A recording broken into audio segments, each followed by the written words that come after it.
Olá, hoje é 25 de janeiro de 2026. A nossa análise de hoje vai partir de uma única fonte, um artigo de opinião do Mauro Silva, que é jornalista e também presidente do Grêmio SE Sudeste. E olha, o título já diz muito: raios não respeitam fanatismo. Então o nosso objetivo aqui é mergulhar nesse texto e tentar entender como um desastre natural que feriu mais de 70 pessoas e que era, segundo o autor, totalmente previsível, acabou virando um estudo de caso. Um caso sobre negacionismo, né? Exato. Sobre responsabilidade e sobre essa linha, que às vezes é muito tênue entre fé e imprudência. O que acontece quando os alertas da ciência são simplesmente ignorados em nome de uma causa? Ok, vamos tentar entender isso melhor. Para começar, acho que a gente precisa visualizar a cena que o artigo descreve. Estamos em Brasília. Tem um ato político acontecendo. Grupos que o autor identifica como de direita e fundamentalistas religiosos. O objetivo declarado era pedir a libertação de pessoas que foram presas por atos golpistas. Certo. O tempo começa a fechar e, de repente, o céu, ele literalmente desaba. Um raio atinge o local da manifestação e mais de 70 pessoas ficam feridas. Uma cena de caos total. E é exatamente aí, nesse ponto, que o argumento central do Mauro Silva entra com tudo. Ele faz questão de tirar qualquer ar de mistério ou de coisa sobrenatural do evento. Ele tenta ser bem pragmático, né? Totalmente. Ele diz, com todas as letras, que aquilo não foi um castigo divino, como alguns poderiam pensar, e também não foi um milagre por não ter sido pior. Foi, na análise dele, um fato físico. Um fato físico. Sim, um evento da natureza, previsível, que a ciência consegue explicar, sabe, nos mínimos detalhes, mas que foi, na visão dele, deliberadamente ignorado. Deliberadamente é uma palavra muito forte. E ele sustenta isso descrevendo as condições do local que eram tipo um convite ao desastre. Sim, eram. O ato acontecia, como você disse, num campo aberto e já existia um alerta de tempestade que tinha sido amplamente divulgado. Chovia muito, com muitos raios. Muita atividade elétrica. E mesmo com todos os sinais de perigo, os organizadores, segundo ele, mantiveram as pessoas ali, totalmente expostas. E tem um detalhe que o autor frisa que torna tudo ainda mais grave. Muita gente estava perto de estruturas metálicas. É quase como se tivessem montado o cenário perfeito para atrair uma descarga elétrica. É impressionante. É, de um jeito trágico, né? O que impressiona é como as leis mais básicas da física foram aparentemente desconsideradas. É como faltar aquela aula de ciências da escola, só que com consequências reais e terríveis. Exatamente. O autor nos lembra do óbvio, mas que precisa ser dito. Raios são descargas elétricas de uma potência absurda. Eles sempre procuram o caminho mais fácil para chegar ao solo. O caminho de menor resistência. Isso. E a ciência nos ensina há séculos que corpos molhados, áreas abertas, árvores sozinhas e, claro, objetos de metal, eles funcionam como condutores perfeitos. Você vira um para-raios humano, basicamente. Entendi. E o ponto crucial do artigo é este. Nenhuma crença, nenhuma oração, nenhum discurso político tem o poder de revogar as leis do eletromagnetismo. A física continua valendo. E aqui a coisa fica ainda mais interessante. O autor não trata isso como um caso isolado, tipo de azar ou teimosia. Ele conecta esse episódio a um padrão de comportamento muito maior. Um padrão que ele considera bem mais perigoso. Sim, ele coloca essa atitude na mesma prateleira do que ele chama de negacionismo sobre vacinas ou da negação das mudanças climáticas. A lógica para ele é a mesma. É o mesmo mecanismo mental funcionando, sabe? Aquela ideia de que uma convicção ideológica muito, muito forte pode, de alguma forma, criar um campo de força contra a realidade. A crença superando a evidência. É uma boa definição. E a frase que ele usa para amarrar isso é de uma clareza brutal. Ele diz: ignorar a ciência não cria proteção, cria vulnerabilidade. Ele está dizendo que a ignorância nesse contexto não é um direito, é um risco de vida. Certo. Essa ideia da vulnerabilidade é central. Mas vamos aprofundar um pouco mais essa questão da previsibilidade. Porque Uma coisa é saber, genericamente, que ficar num campo aberto com tempestade é perigoso. Claro. Outra, bem diferente, é o que o autor parece argumentar, que ali em Brasília, naquele dia específico, o perigo era quase uma certeza matemática. O que o texto traz de concreto para sustentar isso? Essa é a pergunta-chave e é aí que o argumento dele ganha muita força, porque ele sai do campo da opinião e vai para os dados. Fatos. Fatos. O artigo apresenta dados geográficos e meteorológicos. O Distrito Federal tem uma das maiores taxas de descargas atmosféricas do Brasil proporcionalmente à sua área. Isso não é um talvez, é uma característica do lugar. Quer dizer que Brasília é uma espécie de hotspot de raios. Exatamente, é quase um para-raios natural do país. Isso acontece por uma combinação de fatores: a localização no Planalto Central, a altitude e principalmente a mistura de calor com umidade em certas épocas do ano. Essa receita, segundo o texto, cria as condições ideais para tempestades elétricas severas.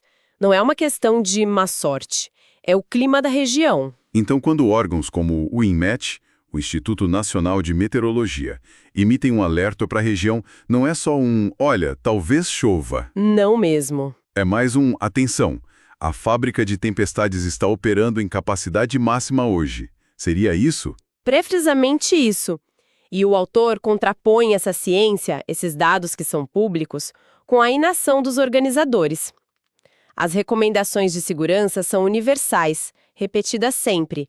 Procure abrigo, evite áreas abertas, fique longe de árvores isoladas e, por favor, não chegue perto de metal. Era um manual de segurança que foi Completamente ignorado, segundo a análise dele. E para dar a dimensão do risco, o texto ainda traz os dados nacionais, né? Sim, ele amplia o foco para mostrar que isso não é um perigo raro.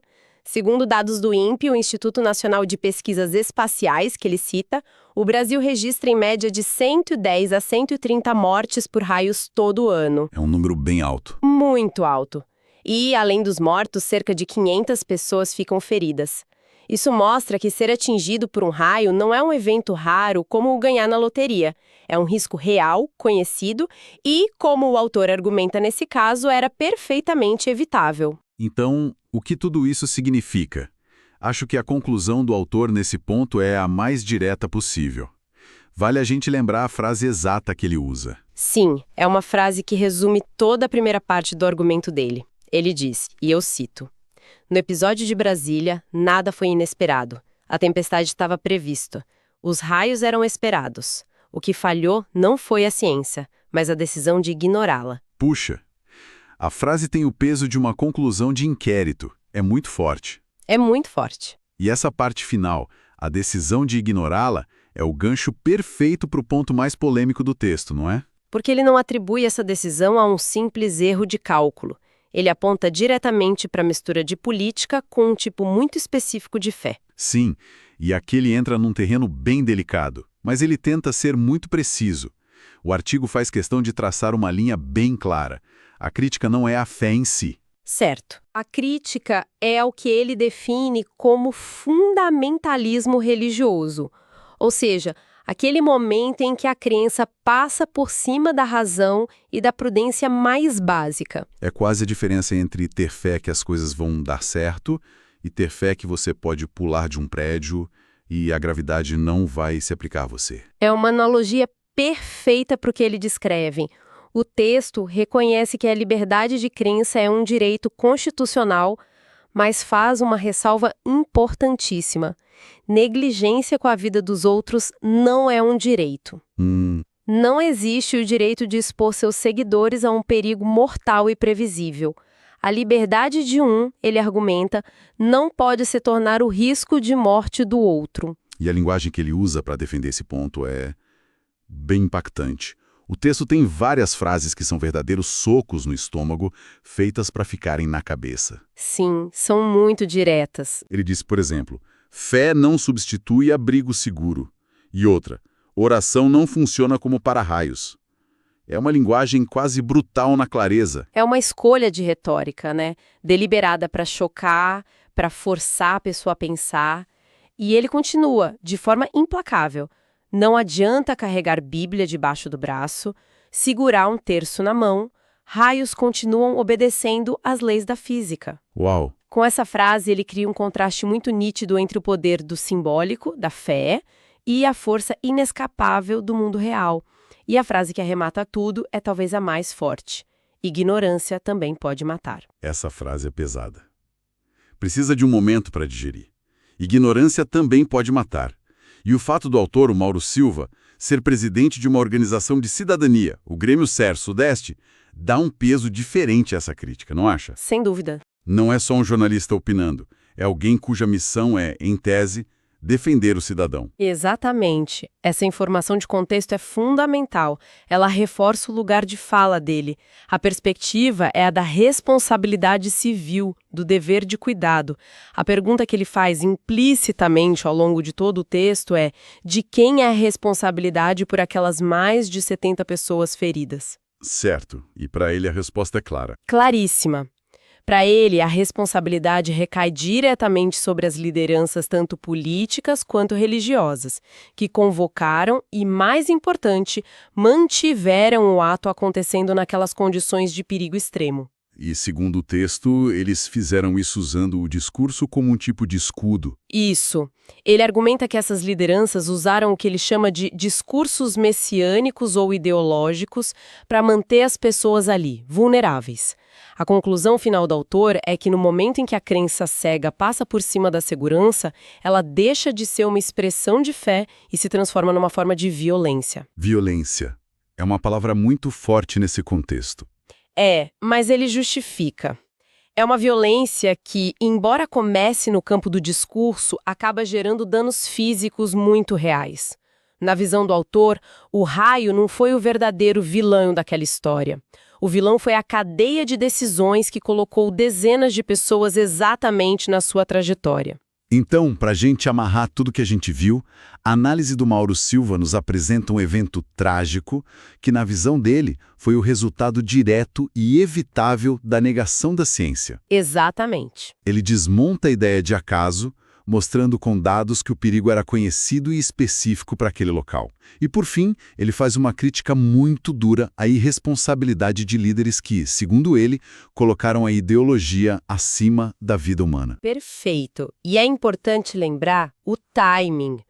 Isso nos deixa com uma questão final, uma provocação para refletir. E qual seria? A pergunta que fica no ar é: essa lição foi de fato aprendida? Uma boa pergunta. Em que outras áreas da nossa vida, sabe, pública ou até privada, essa linha tênue e perigosa entre a fé, a crença e a negligência baseada na negação da ciência continua sendo testada todos os dias?